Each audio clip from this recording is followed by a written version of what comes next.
Hello, everyone. Welcome to another episode of the Cybersecurity Recruiter Podcast. Today, I'm joined by Brendan Cronin. How you doing, mate? Doing well, keeping busy. Good. Good. Yeah, nice to see you, mate. We were just chatting about, I think, often some of these episodes, Brendan, are a long time in the making because guests get busy and I get busy. But we're up there. We're setting the record, mate. I think me and you. I think we've had this one in the making for, it's not been months. It's been more like maybe a year or years. So I think we've both won the crown for the longest pending episodes. I'll start off with a congratulations, buddy. Yeah, enjoyed reading your posts and following you, and things got busy on both sides. I was like, oh, okay, like we'll schedule and set up a good time to have good conversations as always with you. Yeah, no, definitely, mate. And yeah, for everyone listening, me and Brendan have just been chatting away for quite a while there before we hit record, just having quite a interesting chat about the market. And I really like what you were saying there, Brendan. We'll get back onto it in a few moments if you like, because there was some really interesting stuff there that I think could be helpful for the listeners. But people that don't know you, my friend, I'm just going to do you a bit of an intro. Feel free to correct me and shout at me, mate, if I get anything wrong. But back in the day, started off as a teacher and then an installation foreman, and then made the move into being a network engineer, a sales engineer. You then progressed up into a management position, and again as a network engineer for Verizon. You also were in a management role there as well. And again, Verizon for a long time, almost 15 years, progressed very nicely there. Again, managing a network engineer, then made your first step into the security world as a network senior manager, network security engineer and operations. You then progressed up to director level, director of global security operations, and you are currently at Vigilant Solutions, and you've been there for about 8 or 9 months. Welcome to the show, mate. Thank you. Cool. Yeah. I know I've done you a bit of an intro, but I'll start where I always start, which is who are you, mate? What's a day in the life like of? And yeah, what do you get up to these days? Yeah, I started in technology in the late 90s. It was the internet boom, and my career took me toward networking and telecommunications.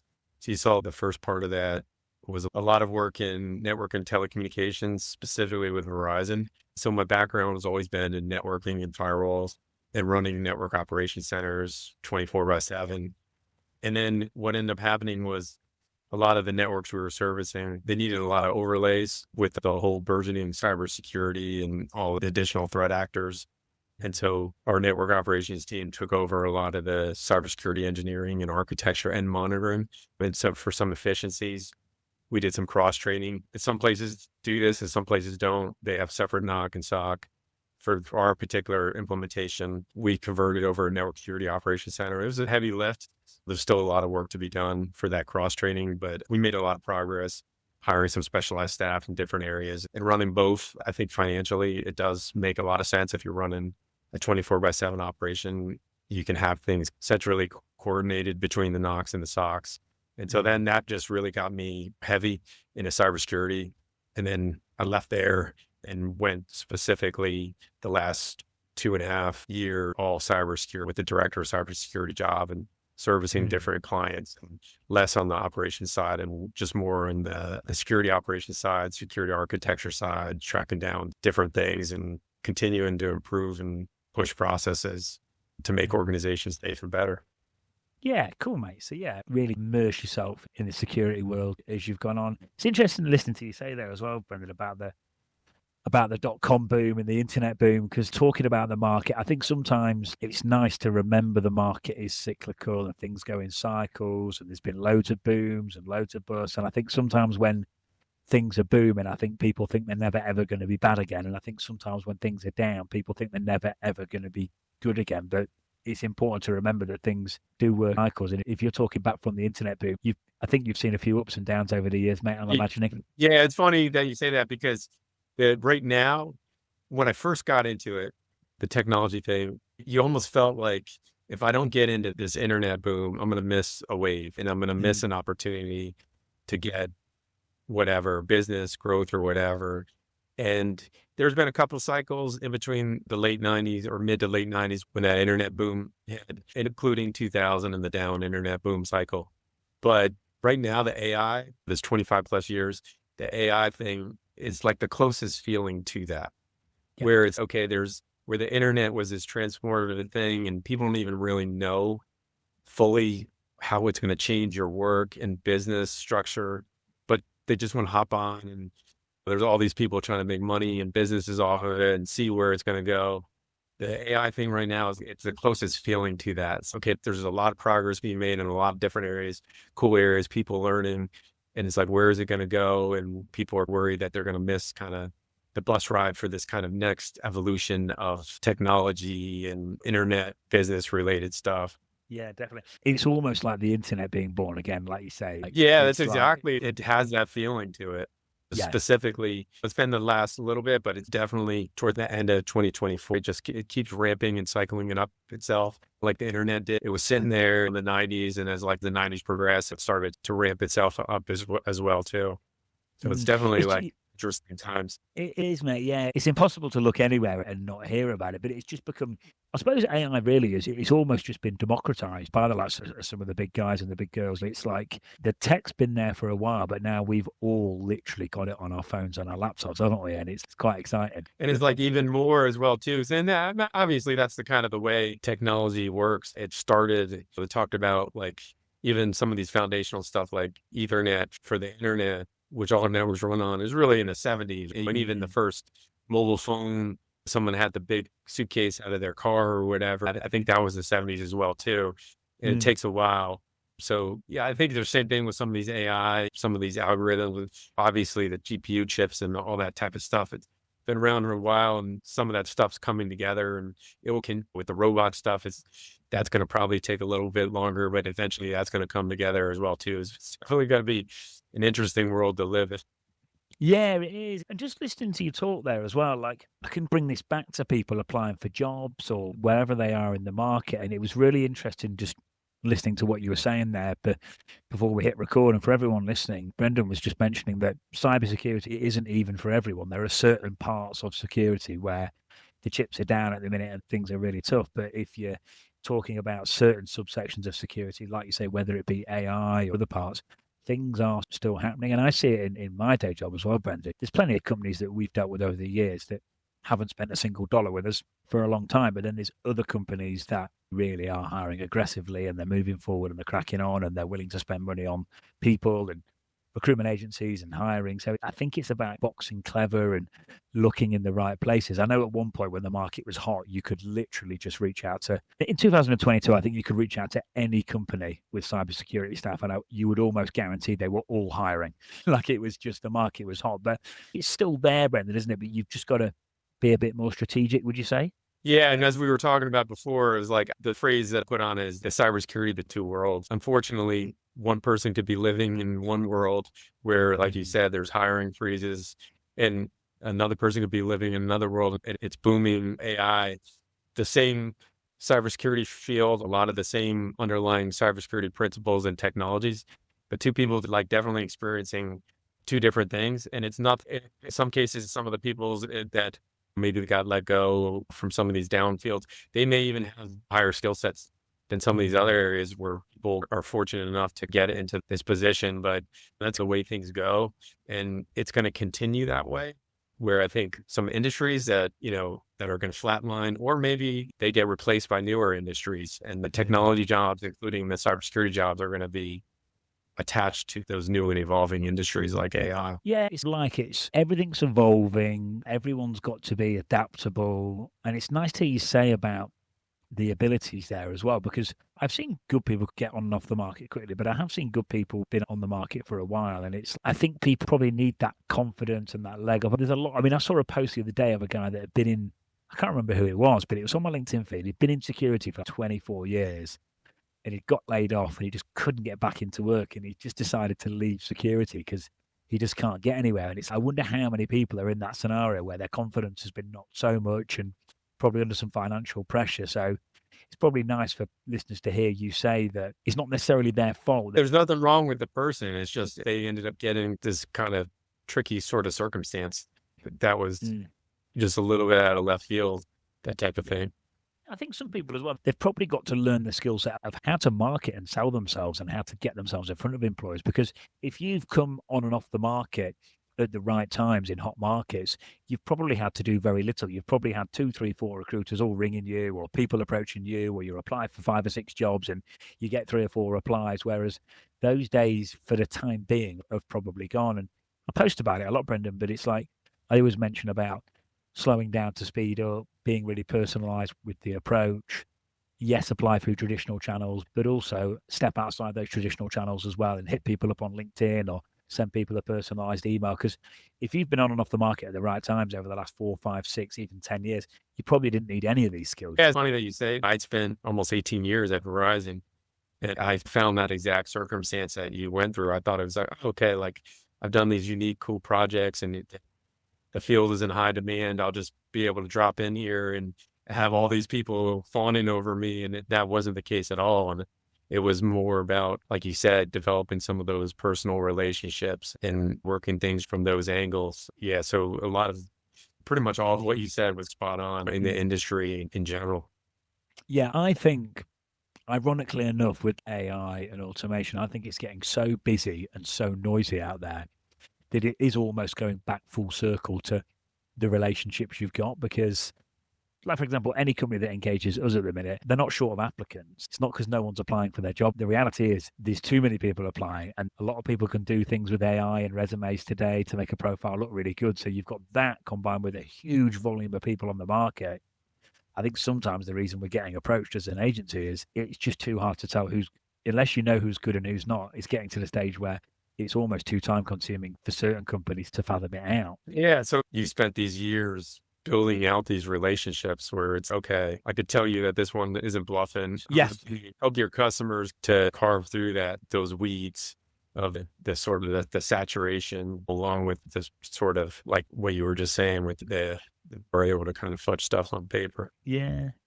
But was there anything, when you was in your job search, was there anything else that you know now that you wish you knew at the start? Was there anything, I know you mentioned leveraging relationships, was there any other little hints or tips you could give the listeners or anything? I definitely think, as you were saying, the numbers are so large there. So a lot of the applicants screening process, they're looking for reasons to nix people off.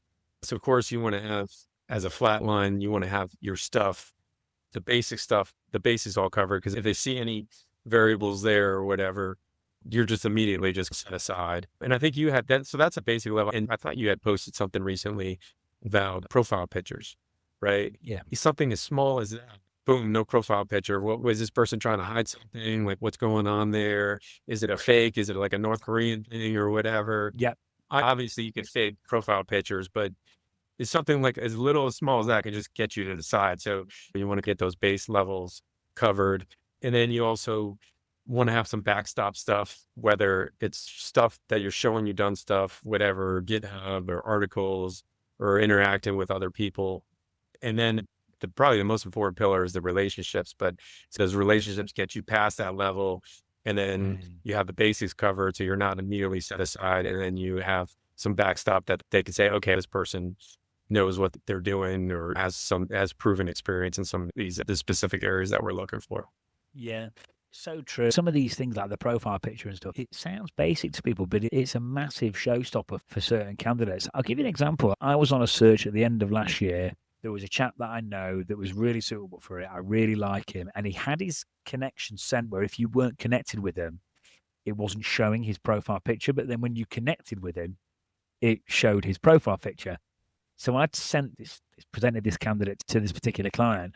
And at the time, she was like, yeah, that's all great, Tom. And then she's emailed me afterwards going, oh, I'm not sure because he hasn't got a profile picture. And I was like, no, he has. And this became a bit of a thing because his profile, just because I was even vouching for him, he actually did have a profile picture if you were connected with him, just only if you were second or third, it wasn't showing. And it was like, even in that scenario, with me backing him and me going, look, you need to interview him, it was still a battle. So you can imagine what it would be like if someone's just flipping through 300, 400, 500 applications, just trying to thin them down. You can imagine, like you say, it's going to cause problems. Yeah, it's a fascinating story, but I believe it. There's all these little subtle things where there was 5 applicants. Yeah, that and maybe like back before 2020 or whatever, that type of thing. Yeah, okay, we'll give this person a chance. But when you got 500, there's no way. Yeah, definitely. The spies thing, it's funny you mentioned that as well, Brendan, because that's a massive thing. So I won't name the brands, but there's a really famous brand, and I do some recruitment for them. And they messaged me on LinkedIn and said, Tom, are you seeing spies apply for jobs? And I was like, no, I'm not, to be honest. It must just be you. Anyway, then about 2 weeks later, another client reached out and said the same thing. Anyway, about 4 or 5 weeks have passed and about 4 or 5 companies have all reached out to me, all saying they're getting spies applied. So I've ended up reaching back to the first client and going, look, I'm really sorry. Yeah, it's not just you. Everyone's getting it. But there's been a huge uptick in that. I'd say since the start of this year, there's been a massive uptick in people trying to come in through the hackers trying to come in through the job application channel, like big time. Yeah, it's crazy. And obviously there was some stuff about it. I forget the group that wrote the article, but from perspective, what they're doing is they're putting like these, either sending these like cold email things to random people or putting these signs on the street. You can make money, decent money, whatever, $20 an hour or whatever, just random, your mom or something like that, grandma or whatever on the street. And then I think what they're doing is they're shipping them laptops. Wow. And they're having them set them up with their home internet with a KVM. So then it can basically, it looks like the employee was based out of, in our example, I'm sure it's the UK, the United States, they're local here. And they're remoting in for whatever proxies or whatever, possibly North Korea is the big one that hits the news. So they're doing their responses and stuff like that from an authorized machine, like normal work from home system. And so they said there were some of these people, some random person, I don't know, like I've got in the corner of my house or whatever, I've got 5 laptops sitting over there at a desk. They just pay me to run them or whatever, like X amount per day. They don't really realize that they're involved. They might think it's some sort of crypto money thing or something like that. They're using their internet for that. Like, they don't really realize it's a full scam where they're really trying to infiltrate these organizations with foreign actors. Yeah, it is. So it's, I suppose if they've got internal access and they've got a login and they've got an email and stuff like that, from a hacking perspective, it makes life a lot easier. Yeah, to be honest with you, it's probably actively being done and got in there. I think that the few that gotten caught, it was because they hired maybe a normal employee and they started to try to do the stuff like escalate privilege and enumeration. And then fortunately, the ones that have been caught, had stronger security teams, which kind of goes for, there's still these risks here, right? We've got all these zero trust and tools or whatever, but to have this backdoor access that they were able to say, okay, this is not like, this user shouldn't be doing this. They shouldn't be trying to guess this password, or enumerate these systems. Then they started to dig deeper on how are they logged in or whatever. We contacted them. Oh, through a KVM, that's weird. And you see these other things. So I think some of the ones I read that they actually got caught by advanced security teams after they were already in. Yeah, and you know what? Like some of the people that are applying, they must be pretty good, because like I know from conversations I've had that they've got quite far in interview processes. They've got towards the final stage, and then something's happened that's basically raised suspicions, and they've been fathomed out. This is some of the companies that I've spoken to. So like the people they're putting in must be pretty good. Yeah, or their good use of technology, right? They had I think it was the person, I don't know if it was Cornell or Columbia, that he developed a cheat on your test or something like that, and they kicked him out. They think it was maybe like I forgot the guy's name, a little bit of a stunt, right, to get popularity for his app. But they would have it right up there. It had the voice. It would listen to the things, and then it would regurgitate out perfectly in the native language of the company that's hiring. Okay, whatever, say this or respond this way. So yeah, a lot of people I could see getting the process and continuing to do so. I don't think this one's going in terms. No, I don't. I wonder why there has been such an uptick recently. I don't know. Maybe because they're just world events. Like the world's a pretty volatile place these days, isn't it? Maybe just off the back of that. I don't know. It just seems to be more pronounced than ever. Yeah, it's up the game of everybody. People can put these things on YouTube, these articles on the internet, and then they can post code on GitHub or whatever. And groups of people that wouldn't normally necessarily figure out how to do things can piece things together. And then you have all these different groups coming in, repeating kind of the same sort of patterns. Yeah, AI is definitely doing that, mate, isn't it? AI is probably making some people better than they are. Putting everything up.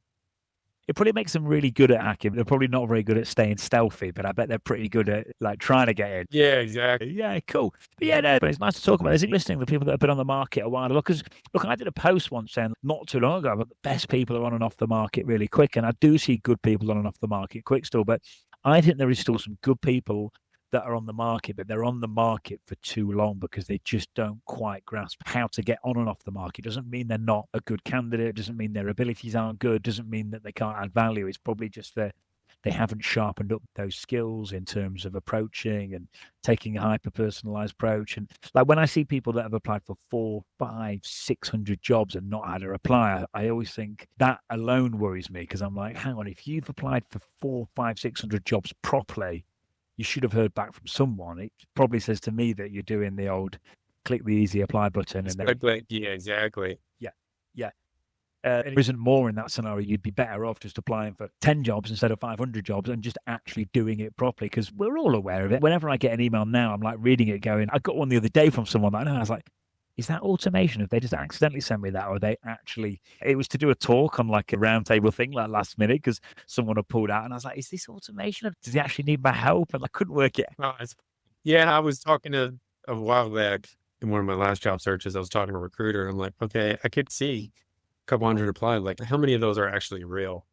And I think that particular recruiter said maybe anywhere from 5 to 15% that would actually are interested, met the qualifications, met maybe if there was geographic stuff assigned to it, like a couple, they worked from in the office days, they were in that region or whatever. And that's pretty wild. That means, okay, if there's 1,000 applicants, only 50, maybe jump 150 are really viable. And the recruiters, I mean, that they're stuck dealing with sorting out the other 800 to 900 because they don't necessarily know. They need based off of job requirements, and AI can help with that. But it's okay. There's also what the AI kind of fitting on the resumes as well too. So it's like, and I think a lot of people are like, they're going after recruiters, blaming them or whatever. Oh, they didn't follow up or whatever, and they're just getting swamped here and constantly looking for ways to evolve themselves to sift effectively through these piles, because at the end of the day, their product is the best candidate for their customers.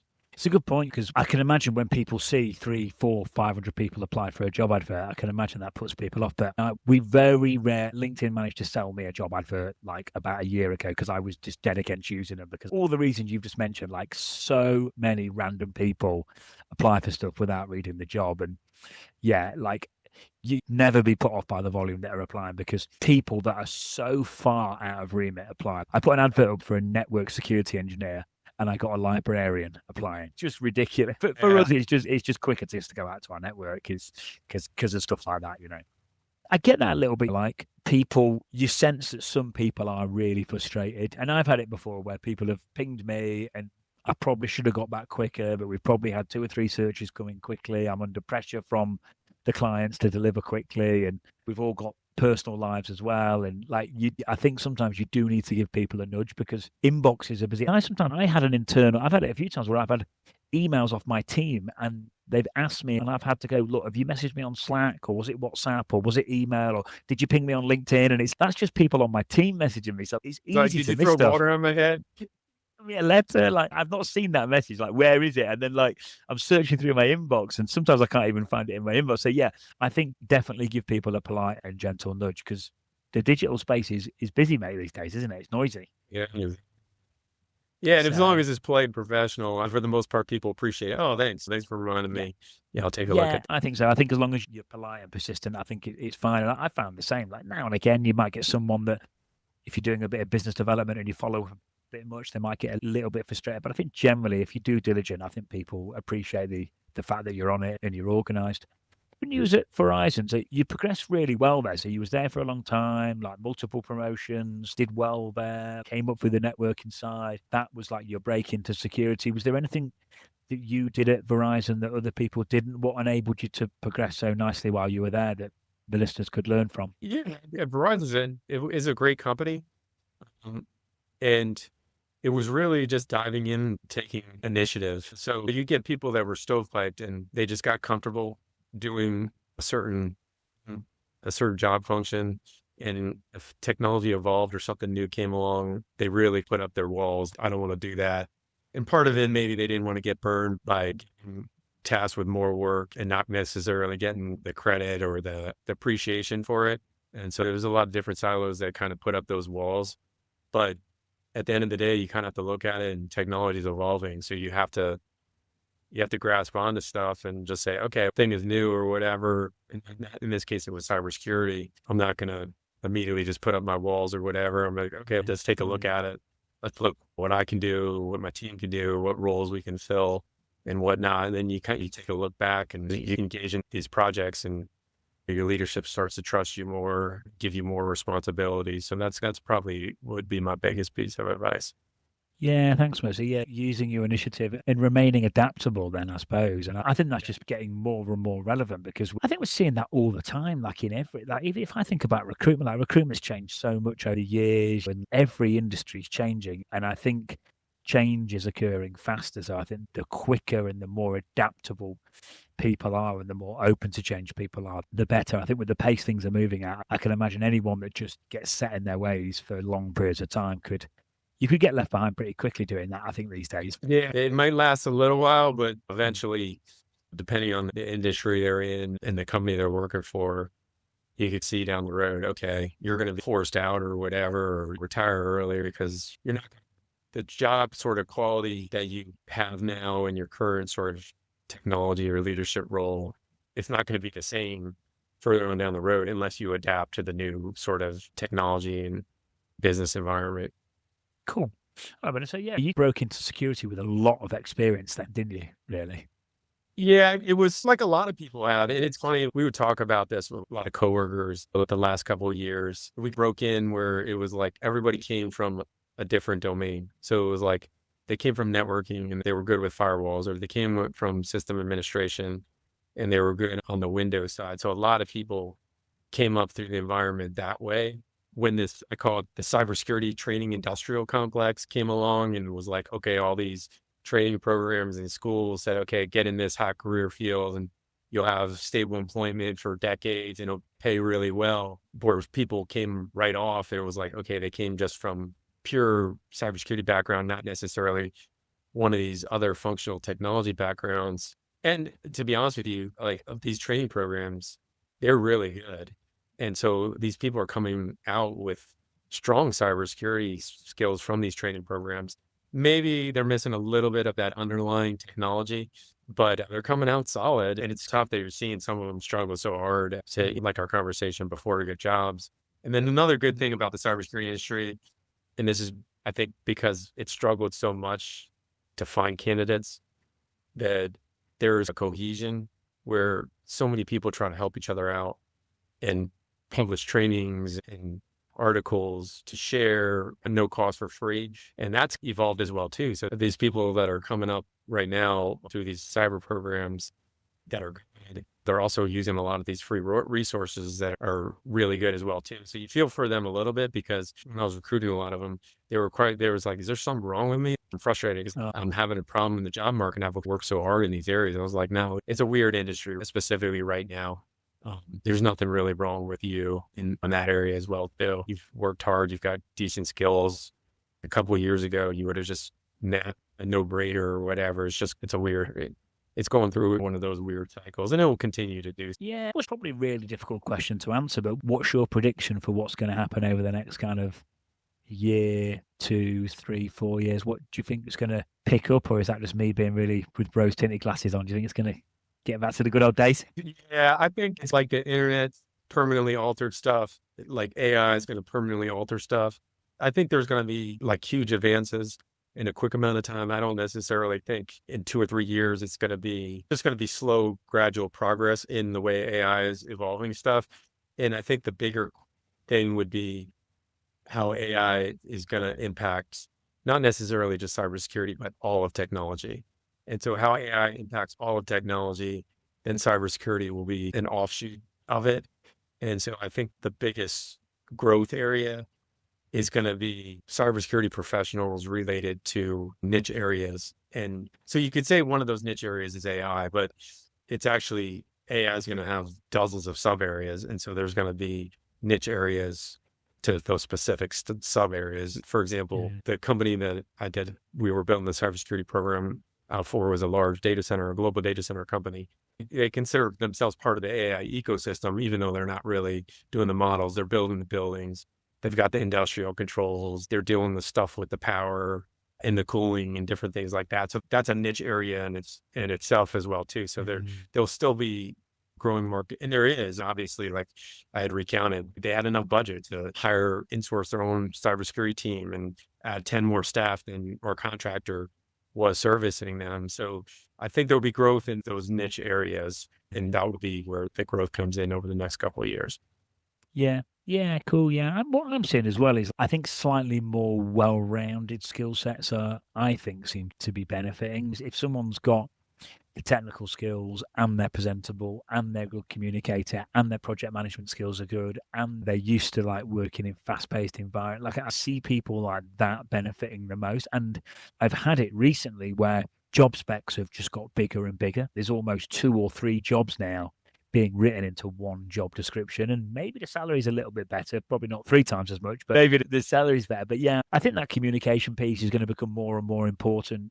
I think especially as things become more automated and AI gets involved, I think anyone that can explain and articulate what's going on well and communicate well, I think there's always going to be a need for that. Yeah, I agree 100%. It's okay. Yeah, we'll do a lot of this automated communication or whatever, video and different things like that. But you'll need someone to get in, basically, like with our conversation before with the threat actors faking these job things, like some people to get in there at a high level and sort through all that stuff and help customers and leaders and decision makers decipher through all that stuff and continue to evolve the businesses in whatever industries they're in.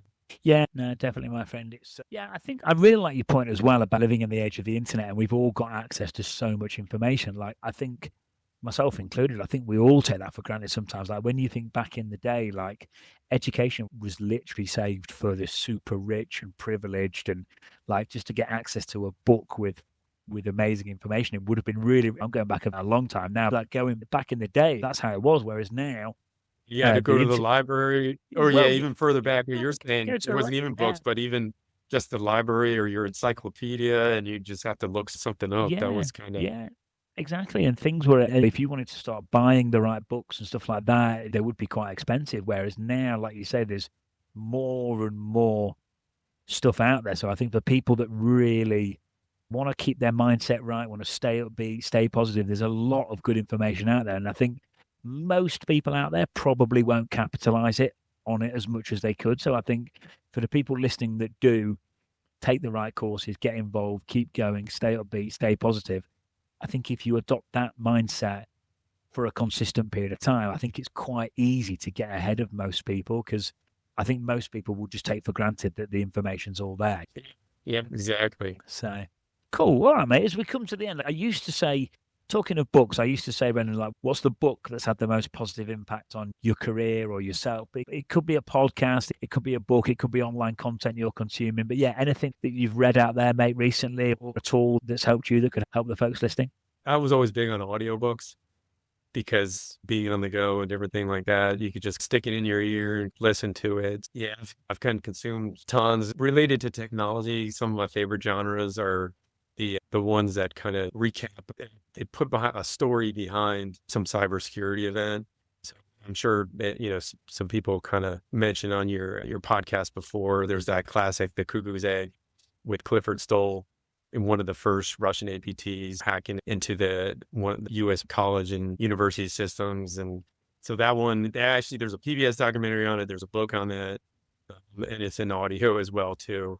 And then over the years, I always kind of keep an eye out, because, some good authors have put different ones together. I think there was one that was Fancy Bear or something like that, and Sandworm. They're a little dated now, but from a couple of years back. But the authors of those books, they make it interesting that you want to listen to it, and then they're tying in these things about the back end of how these threat actors work. There's another one that I highly recommend to people. It's called the Checklist Manifesto. It's not specifically cybersecurity related, but it has a lot of overlap with cybersecurity and technologies in general, because, how run through checklists. And I'm sure even with recruiting, did we do this? Did we do that? Helps prevent mistakes. So it takes this concept from multiple industries like aviation and different industries like that, and talk how important it is for processes to have these checklists to go through. And it helps prevent mistakes and build better quality services and products. Yeah, cool, mate. Yeah, no, thanks, mate. No, definitely the framework piece, whether it's delivering on a search or NIST 853, that there's a framework for everything. And yeah, I remember that. I think there was Fancy Bear and Cozy Bear APT, I seem to remember. Yeah. I read from an old book. It's kind of a ages ago. fascinating story that they recounted. I think it was funny. I think part of that story was that one of the researchers, I forget if he was French or American, but he had developed basically the Mimikatz to dump the credential from memory while it was sitting in memory. And he was presenting at a cybersecurity conference in Moscow. This was back when things were more amenable. And he said this crazy thing happened with like his hotel room. Like he was just gone for, like there was a fire alarm or something like that, 10 minutes or something. And then he came back and some stuff was like slightly off in his room or whatever. And it was like they were trying to get his stuff off of his machine or something like that. It was definitely, I think it was open source, right? So now all the red teamers have it and it's like one of the bread and butters of their arsenal. But that was the first thing like that. The Russian intelligence service was like trying to get like full access to that. So it was those types of stories weaving in. You don't realize you're like, oh, you see this tool every day, the detections for if your red team are using it. It's okay. Like this is like an interesting history of that cybersecurity tool. That would freak me out if I came back to my hotel room and everything was moved. I'd be scared. Cool. All right, mate. Well, listen, it's been nice to chat, mate. We've whizzed right up to almost an hour. It's been good chatting away. Do you think we've about nailed it? Do you think we've done okay? Yeah. I like from the first time we chatted, I was like, you're spot on with your analysis of the market and your insights, both for customers, obviously, which you serve, and then for applicants as well, too. So I appreciate all the stuff that you put out there because it's realistic and it's positive, which is important too, and it's solid advice. Yeah, thank you, mate. No, listen, it makes me feel better. Working remotely sometimes, I work long hours remote and like doing a podcast like this or LinkedIn, it just almost gives me like that office environment. Like it makes me just feel more connected to the community. It's quite nice. Yeah, remote's great, but it gets lonely sometimes. If you're having a bad day, especially, like remote can be lonely. Yeah, exactly. Cool. All right. And yeah, thanks again for your time, mate. It's been good to see you as always, buddy. Good, Jen.